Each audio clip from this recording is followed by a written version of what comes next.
Bismillah, alhamdulillah. Alhamdulillah. Assalamualaikum Ustaz. Salam warahmatullah. Dimatikan aja speakernya biar nggak mengganggu. Iya, nah Ustaz.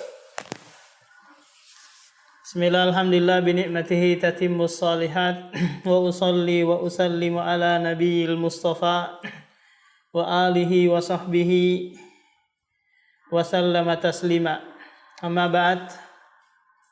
Pada kesempatan yang berbahagia ini kita kembali mengkaji qawaidul fiqhiyah wa qawaidul al-usuliyah yang dikarang oleh Syekh Muhammad bin Shalih Al-Utsaimin rahimahullah. Kita sudah sampai pada bait yang ke-12,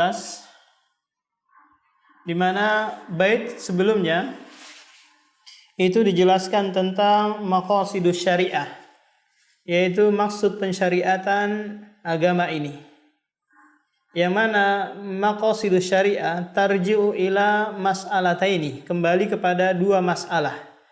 Masalah yang pertama adalah sa'adatul lil bashar, yaitu kebahagiaan bagi umat manusia. Yang kedua adalah raf'ul mudarrati alaihim, mengangkat kemudaratan pada manusia, baik yang sudah terjadi ataupun yang akan terjadi.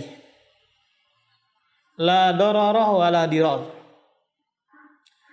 Nah, bait yang ke-12 ini menyebutkan kalau sekiranya ada dua maslahat dan ada maslahat dan ada mafsadat, yang kedua-duanya sama, 50-50, 50-50, maka di sini berlaku nanti kaidah darul mafasid muqaddamun ala jalbil masalih, yaitu apa? Menolak kerusakan lebih dikedepankan daripada mengambil manfaat. Ini apa? Kalau sekiranya ada maslahat dan ada mafsadat, dan tidak mungkin digabungkan. Nah, kalau sekiranya memungkinkan digabungkan, dalam artian apa? Mafsadatnya bisa dihilangkan, kemudian dikerjakan maslahatnya. Contoh, kita mau pergi ke masjid, kemudian di tengah jalan ada buaya, mungkin ada harimau. Nah, kalau sekiranya buaya ini bisa disingkirkan dengan cara mungkin diusir atau dibunuh atau ditembakin, terus kita tetap melanjutkan sholat berjamaah ke masjid untuk sholat berjamaah, maka di sini apa? Melakukan dua hal. Yang pertama menolak kemudaratan, yang kedua mengerjakan maslahat. Contoh yang lain, kalau sekiranya kita mau menikahi suatu gadis, seorang gadis di suatu kampung, yang dimana di kampung tersebut ada saudara perempuan sepersusuan, yang kita nggak tahu di mana tempatnya, di mana rumahnya, pokoknya di kampung tersebut. Ini terkumpul antara apa? Antara maslahat dengan mafsadat. Menikahi seorang wanita adalah maslahat. Akan tetapi menikahi wanita atau saudara sepersusuan ini adalah mafsadat. Nah, kalau sekiranya bisa memilih, mencari gitu informasi tentang saudari sepersusuan, maka itu yang diutamakan. Nah, kalau sekiranya memungkinkan untuk digabungkan, maka digabungkan dulu. Kalau tidak, barulah berlaku kaidah ini.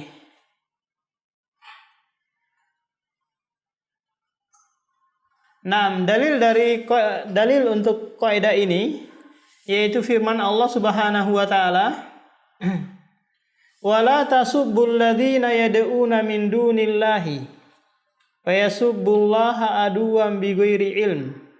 Coba lihat. Allah Subhanahu wa taala melarang kita untuk mencela agama selain Islam. Apakah itu Nasrani, Yahudi, Majusi, ataukah yang lainnya, dilarang dicela. Padahal mencelah mereka itu ada maslahatnya. Apa maslahatnya? Ihanatu alaihim, menghinakan mereka. Kemudian ihanatu ma'budihim, menghinakan sesembahan mereka, merendahkan. Ini adalah maslahat agar orang menjauhi agama mereka, sesembahan mereka. Akan tetapi ada mafsadat, ada kerusakan juga di sana. Apa itu? Mereka balik mencela sesembahan kita, yaitu yang hak, yang Allah Subhanahu wa taala. Maka hal ini dilarang. Kenapa? Darul mafasid, menolak kerusakan lebih diutamakan. Nah, ini dalil yang pertama. Dalil yang kedua dalam surah Al-Baqarah, yas'alunaka 'anil khamri wal maisir qul fihima itsmun kabiru wa manafi'u lin-nas wa itsmuhuma akbaru min naf'ihima. Mereka bertanya kepadamu tentang khamr, tentang minuman keras dan perjudian. Qul fihima, katakanlah pada keduanya ada ismun. Ismun di sini bukanlah maksudnya adalah dosa, tapi maksudnya adalah mafsadat, kerusakan. Ada kerusakan yang besar, wa manafi'u, dan ada pula manfaat bagi manusia.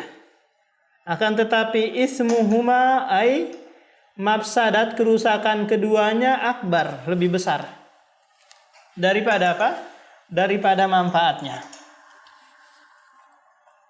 Coba lihat di sini berkumpul antara maslahat dan mafsadat.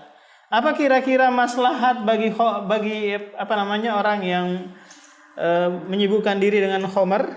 Mungkin dia menjualnya, mungkin dia membangun pabriknya. Ini keuntungan. Dia jual khamr untung, dia membangun pabrik banyak karyawan, banyak keuntungan bagi dia. Tapi ada kerusakan bagi apa? Bagi akal dan masyarakat. Sehingga kerusakannya lebih besar, maka dilarang. Demikian juga perjudian. Ada maslahat dan ada apa? Mafsadat. Maslahatnya kapan? Kalau dia menang. Mafsadatnya apa? Kalau dia rugi.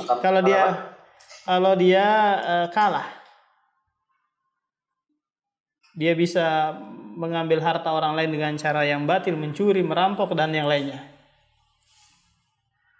Nah, dalil yang ketiga, dalil di mana tatkala orang-orang musyrik berinisiatif untuk membangun Ka'bah. Di mana Ka'bah waktu itu dalam keadaan sudah mulai roboh, sudah tua bangunannya, kemudian kena banjir bandang.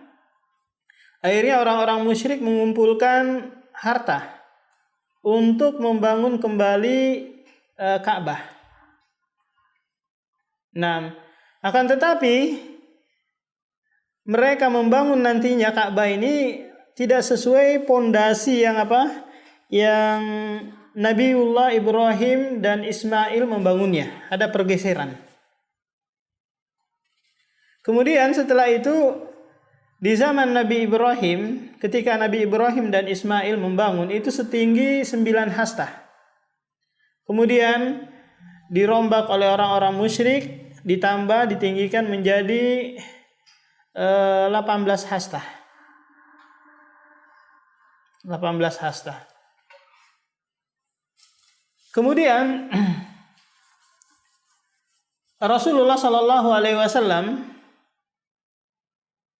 berkata kepada Aisyah, "Ya Aisyah, wahai Aisyah, laula anna qaumaki haditsu ahdi bijahiliyah la amartul bil baiti fahudima."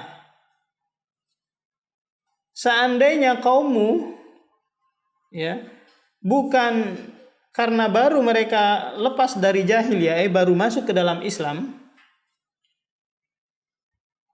maka aku akan perintahkan mereka memerintahkan kaum muslimin menghancurkan Ka'bah, lalu aku membangunnya sesuai dengan dengan pondasi yang dibangun oleh Nabi Ibrahim. Dan kemudian aku masukkan ke dalamnya apa yang telah dikeluarkan darinya. Dan aku buat pintunya menempel ke tanah.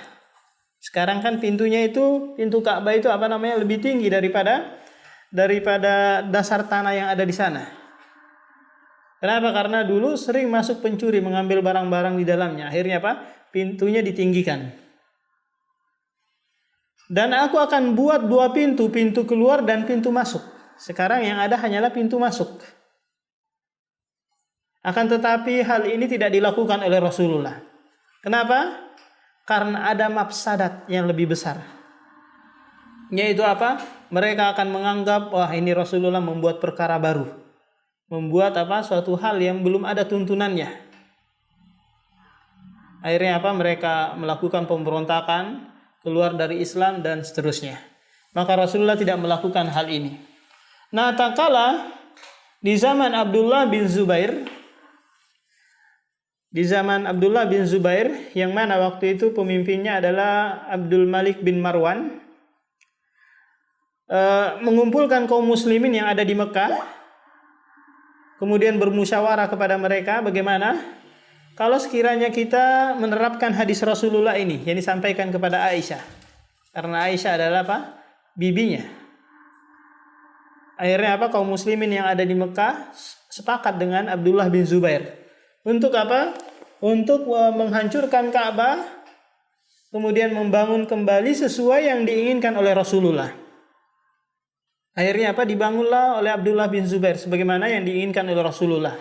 Dibuat menjadi 2 pintu, kemudian sesuai dengan pondasi Ibrahim alaihissalam. Lantas dibuatkan dibuatkan atap, kemudian ditinggikan menjadi 27 hasta atau sekitar 15 meter. 6. Setelah dibangun, Abdul Malik bin Marwan yang menjadi khalifah pada waktu itu ragu terhadap hadis yang digunakan oleh Abdullah bin Zubair. Jangan-jangan Abdullah bin Zubair ini salah paham terhadap hadis ini. Akhirnya apa? Akhirnya Abdul Malik memerintahkan Hajjaj bin Yusuf untuk menghancurkan Ka'bah dan membangun kembali sebagaimana bangunan yang dibangun oleh orang-orang musyrik. Nah, sebagaimana yang dibangun oleh bangunan orang musyrik. Nah, setelah itu dilakukan hal itu, kemudian Ka'bah yang kita lihat sekarang ini yaitu sebagaimana adanya, pintunya 1, kemudian pintunya agak lebih tinggi daripada dasar tanah, dan tingginya 18 hasta. Nah, ini dalil-dalil mengenai mengenai kaidah ini, yaitu darul mafasid muqaddamun ala jalbil masalih. Kemudian syarat penerapan kaidah ini, yang pertama tidak memungkinkan menggabungkan keduanya. Ini syarat yang pertama. Kalau memungkinkan menggabungkan, maka digabungkan.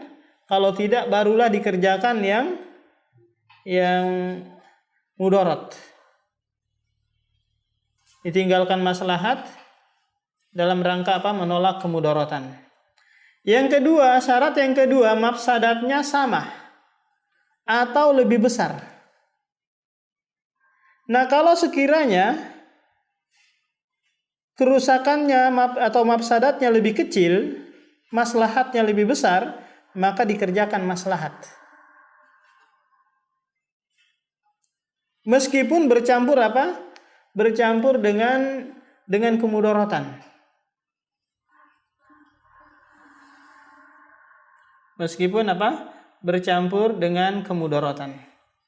Kita sebutkan di sini contoh-contoh tentang kaidah ini, penerapan kaidah ini. Contoh yang pertama, makan bawang.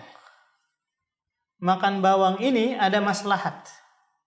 Maslahat untuk kesehatan, kemudian maslahat untuk nikmatnya makanan apabila dicampurkan bawang. Akan tetapi kalau sekiranya seseorang mau pergi ke masjid, maka di sini terjadi mafsadat, yaitu apa? Akan menyakiti orang lain yang ada di masjid. Malaikat pun tersakiti sebagaimana tersakitinya apa? Bani Adam. Maka di sini berkumpul antara apa? Antara maslahat dengan mafsadat. Sehingga apa? Sehingga dilarang bagi mereka yang mau pergi ke masjid makan bawang terlebih dahulu. Nah, contoh yang kedua, antara sholat malam dan melalaikan sholat subuh. Ada seorang yang rajin sholat malam, ini maslahat. Tapi kalau sekiranya sampai melalaikan sholat subuh berjamaah, bangunnya telat jam 7 baru bangun, ini mafsadat. Maka dalam hal ini dilarang sholat malam untuk apa? Untuk menolak mafsadat. Apa itu mafsadat di sini, kerusakan di sini? Yaitu apa? Terlalaikannya sholat subuh berjamaah.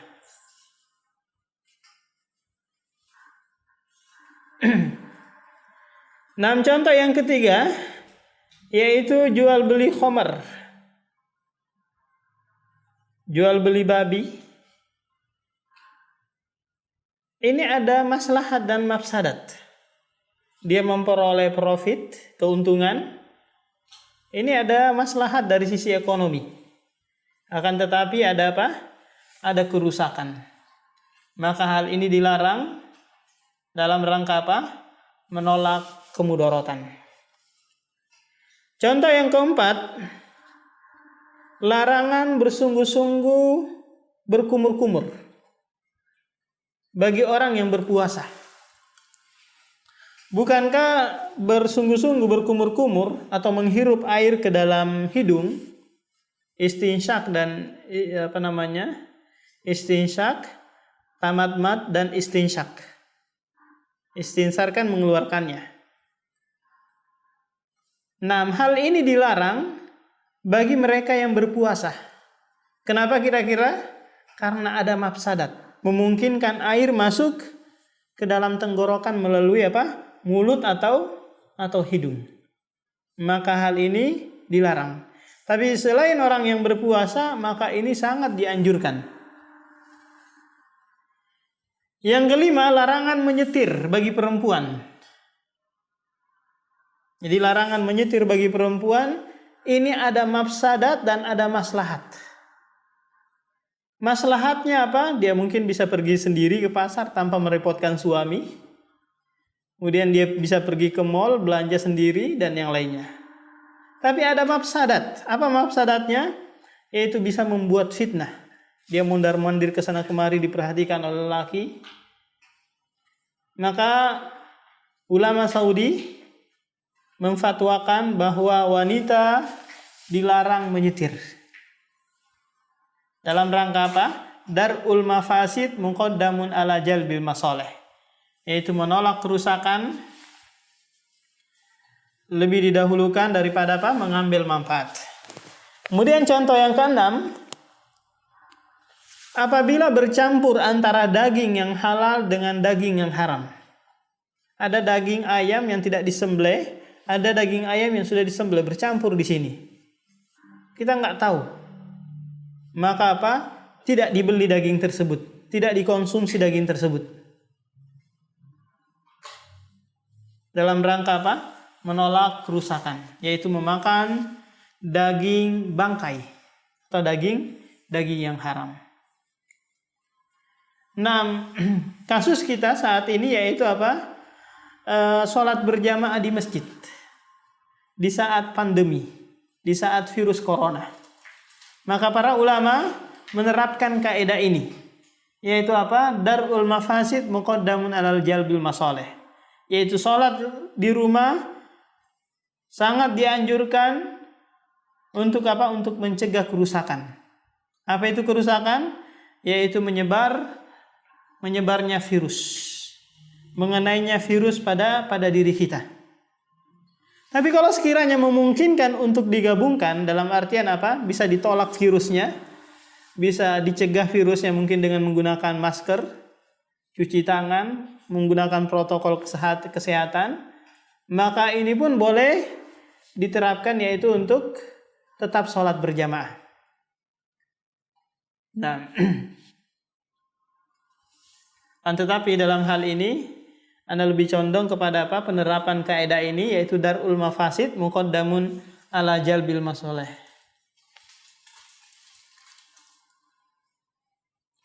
Nah, selesai penerapan kaidah ini.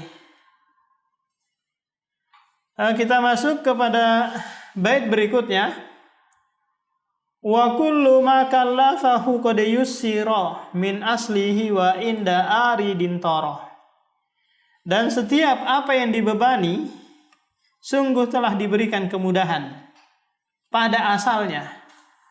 Dan ketika datang kesulitan maka ada kemudahan berikutnya. Jadi seluruh syariat kita, hukum asalnya itu yusrun, mudah. Coba bayangkan sholat yang kita lakukan, sholat berjamaah, di sana ada kemudahan. Allah menyiapkan waktu bagi kita 24 jam, sementara untuk sholat paling maksimal kita 6 menit. 6 menit sekali sholat. Apakah itu duhur, asar, maghrib. Kita kali 5 hanya 30. Dibandingkan 24 jam yang Allah siapkan, itu sedikit sekali. Berarti ini ada kemudahan. Demikian juga puasa mudah.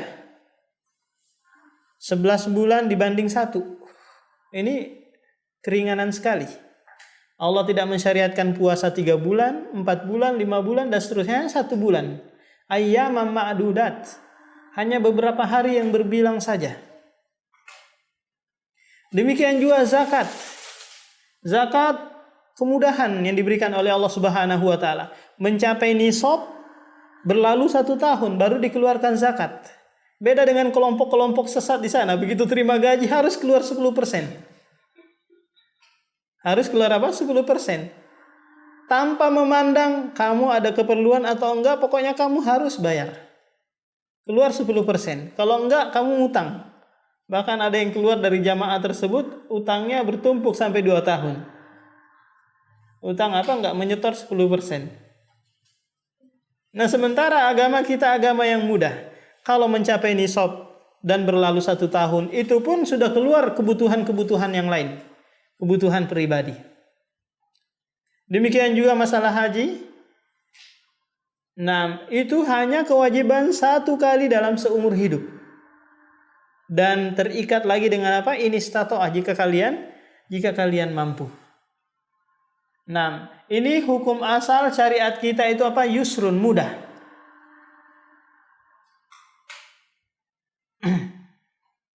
Dalil dari untuk kaidah ini adalah firman Allah Subhanahu wa taala, yuridullahu bikumul yusra. Allah menginginkan bagi kalian kemudahan. Wala yuridu bikumul usra, dan Allah tidak menginginkan bagi kalian kesukaran, kesulitan. Wa ma ja'alaikum fid dini min haraj, dan Allah tidak menjadikan atas kalian di dalam agama ini haraj, rasa berat, rasa sempit. Nah, jadi dalam surah Al-Insyirah, fa inna ma'al usri yusra, inna ma'al usri yusra. 1 kesulitan, 2 kemudahan. Kenapa? Karena ayat itu diulang. Fa inna ma'al usri yusra, inna ma'al usri yusra. Perlu diketahui bahwa masyaqqah, kesulitan dalam agama kita itu ada 2 jenis. Masyaqqah yang sifatnya mu'tada, masyaqqah yang biasa. Dalam artian apa? Setiap orang mengalami hal tersebut. Kita sholat ada kesulitan. Apa itu kesulitannya? Kita lelah, capek, dan yang lainnya. Semua merasakan hal yang sama. Kita puasa, kelaparan, kehausan. Ini ada masyaqqahnya. Tapi ini masyaqqah yang sifatnya apa? Mu'tadah. Sifatnya yang biasa. Jangankan puasa, sholat, tidur aja capek. Padahal itu dianggap istirahat oleh manusia. Berlebihan pun capek. Jadi tidak ada yang santai-santai di dunia ini. Semuanya penuh dengan kelelahan. Semuanya ada masyakohnya. Nah, masyakoh yang seperti ini, yang mu'tada, yang biasa seperti ini, maka tidak datang keringanan padanya. Kalau ada orang, saya capek sholat setiap hari, saya mau kayak orang Nasrani aja seminggu sekali. Enggak ada keringanan, enggak ada toleran dalam hal ini. Kamu harus sholat. Dibandingkan 24 jam yang Allah berikan, ini hanya setengah jam saja, kamu harus sholat. Kalau dia berdalil la yukallifullahu nafsan illa usaha, ini al-istidlalu fi ghairi makanihi. Berdalil bukan pada tempatnya. Yang kedua, masyakko yang keluar dari kebiasaan. Jadi masyakko yang sifatnya arid, yaitu tiba-tiba datang. Yang manusia lainnya tidak biasa masyakko seperti itu. Seperti kita sehat, ada orang yang kena masyakko sakit. Seperti kita santai-santai begini, ada yang kesulitan sedang melakukan safar, perjalanan. Seperti kita sekarang ini masih sempat keluar sana mondar-mandir, ada yang orang diisolasi. Ini masyakko. Maka masyakko yang seperti ini nanti ada keringanan yang datang dari syariat. Maka orang yang sakit boleh baginya untuk tidak berpuasa, boleh baginya untuk menjamak sholat, boleh baginya melakukan keringanan-keringanan yang lain. Demikian juga bagi musafir, boleh baginya mengqashar, boleh baginya menjamak dan yang lainnya.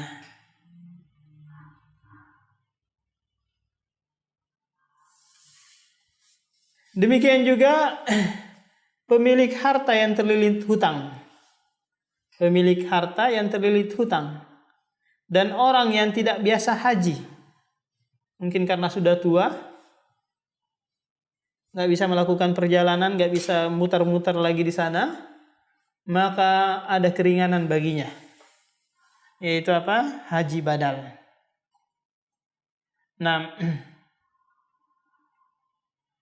Nah, bait yang ke-14 ini nanti ada kaitannya dengan bait sebelumnya. Kata penulis di sini, fajlib li taisirin bi kulli dhi syatat. Falaysa fid dinil hanifi min syatat. Maka carilah kemudahan pada setiap adanya kesulitan, karena tidak ada dalam agama yang mulia ini kesulitan.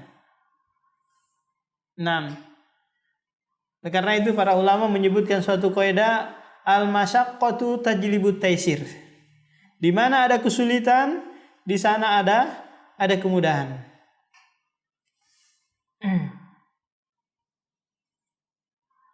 Jadi di mana ada kesulitan, di sana ada kemudahan.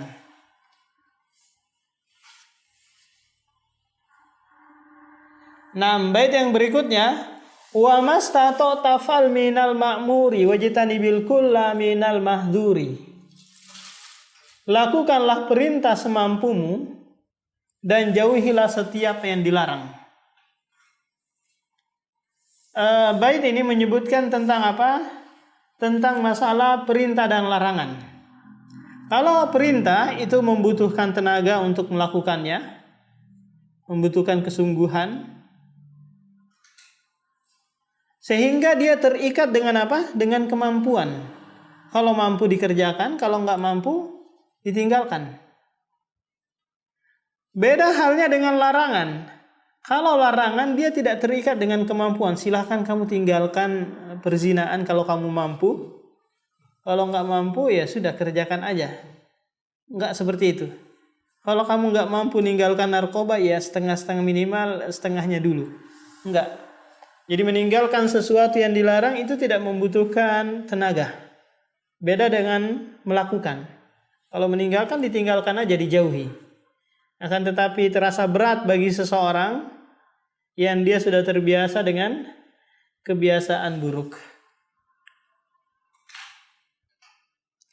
Allah Subhanahu wa taala berfirman dalam surah At-Taghabun ayat 16, "Fattaqullaha mastata'tum." Bertakwalah kepada Allah semampu kalian.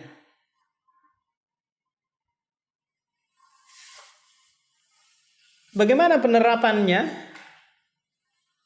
Fattaqullaha mastata'tum ini. Penerapannya, kalau kita sholat mampu sempurna menjalankan rukun-rukun dan syarat-syaratnya, maka dikerjakan. Kalau sebagian syarat mungkin kita tidak mampu, atau sebagian rukun kita tidak mampu, maka nantilah berlakulah kaidah ini. Contoh, mungkin kita orang yang baru masuk Islam, baca Al-Fatihah belum mampu. Maka apa? Maka kita bisa beralih kepada yang lainnya, subhanallah, Allahu Akbar, atau yang kita mampu, zikir-zikir yang kita mampu. Tapi kalau sekiranya kita hanya mampunya membaca alhamdulillah, kita mampu nih hanya alhamdulillah, alhamdulillah, atau hanya mampunya satu ayat saja, alhamdulillahirabbil alamin, maka baca alhamdulillahirabbil alamin. Jangan beralih kepada yang lainnya, kepada badalnya, kepada penggantinya. Kalau masih mampu mengerjakan atau membaca separuhnya. Demikian juga kalau sekiranya tidak mampu untuk berdiri, maka sholat dalam keadaan apa? Duduk. Dan seterusnya. Kemudian dalil yang berikutnya dalam surah Al-Baqarah, wala nukallifu nafsan illa us'aha. Dan kami tidak membebani seseorang kecuali kadar kesanggupannya. Kadar kesanggupannya.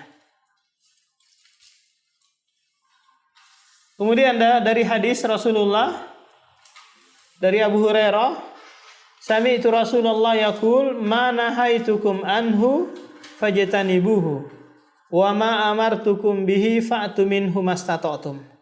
Apa saja yang aku larang maka jauhilah, tidak terikat dengan kemampuan.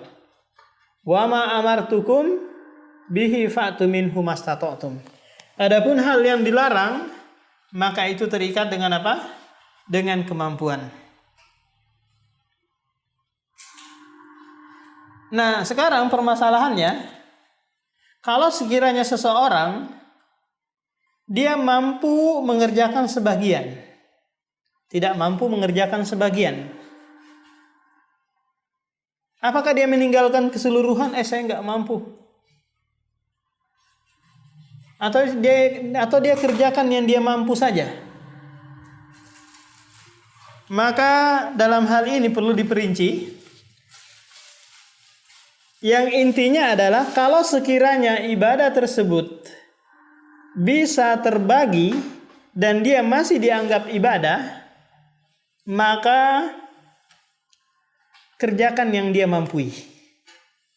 Tapi kalau sekiranya ibadah tersebut apabila dipenggal, dibagi dua mungkin, nah separuhnya itu nggak dianggap lagi ibadah, maka dia tinggalkan seluruhnya. Contoh, berpuasa setengah hari. Dia mampunya berpuasa setengah hari. Saya mampunya mie setengah hari aja. Ya udah nak, kalau gitu sampai jam 12 saja. Tunggu azan kamu buka. Maka ini ajaran sesat. Kenapa? Karena puasa setengah hari itu la yu'tabar, tidak dianggap puasa. Puasa dari awal hingga akhir. Tidak ada puasa-puasa separuh atau puasa seperempat. Ini bukan pendidikan yang bagus. Tapi pendidikan yang baik bagi mereka anak-anak kecil yang mau berpuasa, silahkan diajak sahur. Ketika mereka lapar, ya udah dikasih makan. Jangan dipaksain sampai setengah hari. Nah, kalau sekiranya ibadah tersebut dipotong masih dianggap ibadah, maka harus dikerjakan yang dia mampu.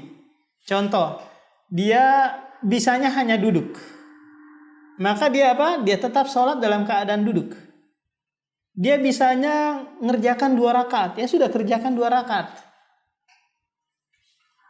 Jangan apa? Dia tinggalkan sama sekali. Saya bisanya berbakti kepada kedua orang tua dengan ngirimkan 10.000. Ya sudah, berbakti dengan ngirim 10.000. Kenapa? Karena masih dianggap birrul walidain. Daripada apa? Daripada meninggalkan sama sekali. Nah, di sini kita akan sebutkan macam-macamnya. Yang pertama, jika yang dia mampu itu hanyalah wasilah, tapi ibadahnya dia nggak mampu, maka di sini dia tinggalkan. Contoh, dia ke masjid bisa, tapi sholat berdiri di masjid itu nggak bisa. Sholat berjamaah di masjid nggak bisa. Kenapa? Karena banyak virus, takut kumpul-kumpul dengan orang. Tapi kalau saya sendirian ke masjid, ini nggak ada orang, nggak ada yang nemanin, nggak ada virus yang menemanin ke masjid. Maka sudah, wasilah yang dia mampu, dia tinggalkan semua wasilah dan sholat berjamaah. Kenapa? Karena yang dia mampu hanyalah wasilah, bukan ibadahnya. Demikian juga tak kala seseorang, saya itu mampunya terbang ke Saudi aja. Kalau mondar-mandir, wukuf di Arafah dan yang lainnya saya nggak sanggup. Ya sudah, kamu apa? Nggak usah kerjakan wasilah tersebut. Nah yang kedua, jika yang dia mampu itu adalah ibadah seandainya menyendiri, seperti sholat dalam keadaan duduk, membayar zakat fitri dengan setengah sok, maka dia tetap harus mengerjakannya. Nih, kan masih dianggap ibadah kalau dia menyendiri. Puasa setengah masih dianggap ibadah sholat. Membayar zakat fitri setengahnya saja masih dianggap. Maka dia tetap harus mengerjakan hal tersebut. Gimana Ustaz? Saya hanya bisa majelis taklimnya itu pada maghrib, meskipun harus ngantuk-ngantuk karena lelah. Nah kalau itu kewajiban bagi antum untuk menuntut ilmu, maka laksanakan kewajiban tersebut meskipun hanya setengah jam, meskipun hanya beberapa menit, meskipun hanya 1 minggu 1 kali.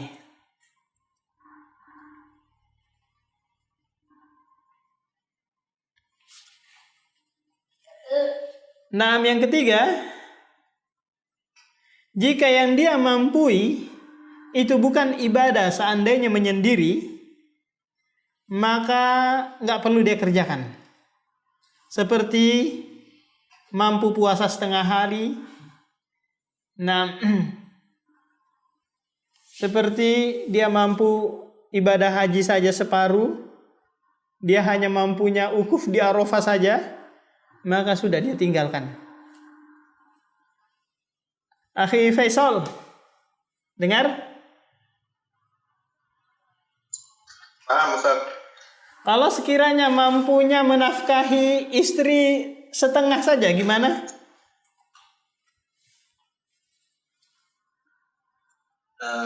Maksudnya setengah gimana? Mungkin setengah batin atau setengah zahir. Gimana? Kalau statusnya belum nikah ya jangan nikah dulu. Enggak, ini sudah nikah. Tidak mengapa bukan? Hah? Dinafkahi istri. Meskipun setengah gitu ya. Nafkah lahir. Nafkah lahir dan batin. Karena dia tetap dianggap nafkah kan, meskipun setengah.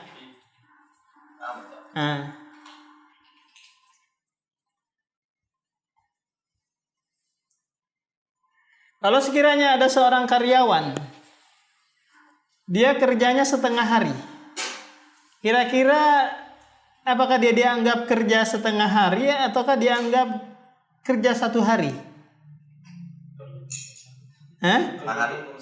Tergantung apa? Tergantung kesepakatan ya.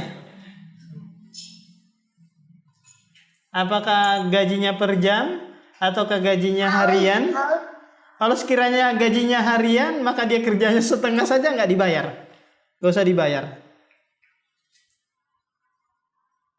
Oh, saya kan kerjanya setengah hari. Enggak dianggap 1 hari kalau setengah. Nah, demikian yang bisa disampaikan mengenai kaidah-kaidah yang kita sebutkan ini. Barangkali teman-teman ada yang mau ditanyakan? Ustaz, tanya Ustaz. Ya. Kalau untuk ibadah yang tidak bisa dibagi gitu Ustaz, kemudian cuma akhirnya kan dia pilihannya berarti tidak mengerjakan. Itu jatuhnya apakah dia terbebani dosa atau enggak ya Ustaz ya? Kemudian kalau misalkan contohnya menuntut ilmu ya, kan itu akan berbeda kondisinya misalkan kita yang ada di kota yang akses ke ilmu banyak, sama yang orang yang di desa yang aksesnya untuk ke sumber ilmunya sedikit. Itu apakah status hukumnya juga akan berbeda Ustaz? Nanti ada kaidahnya yang menjelaskan hal ini. Ad-dinu la yalzamu qoblal ilmi daliluhu fi'lul muslim faftahim lakin idza farata fi ta'allumi fadha mahallun nadhifal ta'lami. Nanti ada kaidahnya yang menjelaskan tentang hal ini. Yang jelasnya kalau sekiranya yang dia tuntut itu adalah suatu kewajiban baginya, maka di sini nanti terikat dengan kemampuan. Dia mampu mendengarkan tentang kajian tauhid saja, ya itu yang dia kerjakan. Dia belum bisa mendengarkan kajian tentang fikih, hadis dan yang lainnya, maka dia kerjakan yang dia mampu. Apakah dia berdosa? Dia nggak berdosa. Kenapa? Karena ini pembebanan layutok, pembebanan yang dia tidak mampu kan ya. Maka rufi'atil qalam, terangkat catatan, tidak dihukumi dia berdosa kalau dia apa? Mau melakukan sesuatu tapi dia tidak mampu. Paham ini? Gambarannya orang yang ada di pedalaman sana tidak seperti orang yang ada di kota. Dia tidak bisa belajar banyak seperti kita di kota ini. Maka dia belajar apa yang dia bisa pelajari di sana. Baik itu dengan membaca majalah atau belajar dengan ustadz yang seadanya, ya sudah. Dia lakukan apa yang dia mampu. Selainnya, maka dia tidak terbebani. Nah,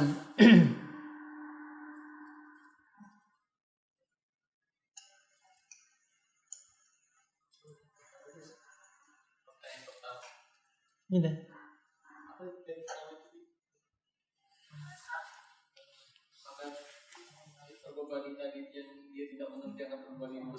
enggak, sudah dijawab. Ada yang lain lagi?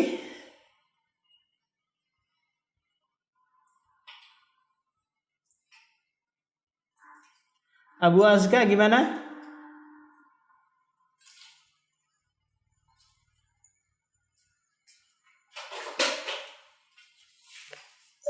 Ana nyimak dulu Ustaz. Oh ya. Ustaz mau tanya Ustaz.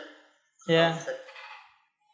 Kalau tadi ada yang kaidahnya kalau misalkan soal darul mafasid muqaddam ala jalbil masalih, itu kalau misalkan seseorang dia kondisinya terdesak, dia nggak ilmunya terbatas, terus nggak ada orang yang untuk ditanya, dia nimbang sendiri, kemudian ternyata dia salah, itu dia berdosa atau enggak Ustaz? Nimbang sendiri ternyata dia salah, padahal dia makomnya bukan mujtahid gitu ya. Tapi kondisi dia waktu itu butuh keputusan, tapi nggak ada orang yang bisa ditanya, terus dia juga ilmunya sedikit, tapi dia harus buat keputusan gitu. Kasusnya apa ini kira-kira? Misalkan gimana ya, tasawurnya itu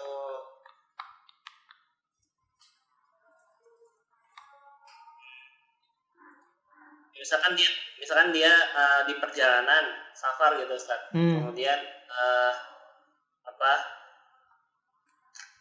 kemudian anggaplah dia mendapatkan musibah, terus dengan musibah tuh dia ada pilihan yang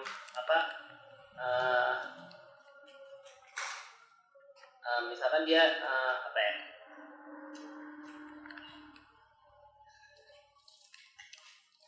Misalkan dia mau sholat tapi nggak ketahuan, nggak tahu kiblatnya gitu. Ya anggaplah seperti itu Ustaz. Misalkan ya anggaplah ada orang safar, terus dia ada orang kafir safar, terus dia masuk jalan masuk Islam di tengah jalan, terus ya dia terpisah dari rombongannya, tapi dia anggaplah dia nggak tahu sholat, nggak tahu terus berlalu waktu, ternyata dia nggak sholat, terus dia baru tahu dia sholat, itu kena sesuatu nggak, atau ini saya bukan itu sih masalahnya apa ya? Iya, jadi kalau yang kasus yang antum sebutkan nanti ada kaidahnya kan, ad-dinu la yalzamu qoblal ilmi kan. Jadi syariat ini atau agama ini tidak membebani seseorang sampai datang ilmu kepadanya. Jadi orang kafir tadi yang masuk Islam di tengah jalan ketinggalan sama rombongan, dia mau sholat, dia nggak tahu tata cara sholat, ya sudah, dia nggak terbebani dalam hal itu, dia tidak dihukumi berdosa meninggalkan sholat. Tapi bukan ini kasus yang antum inginkan ya? Bukan saya inginkan, bukan itu Ustaz. Iya. Karena belum bayangkan, cuma kondisinya kayak gitu misalnya. Ya nanti antum buat kasus saja. Kemudian nanti kita ini aja japri atau ini langsung, ya kan?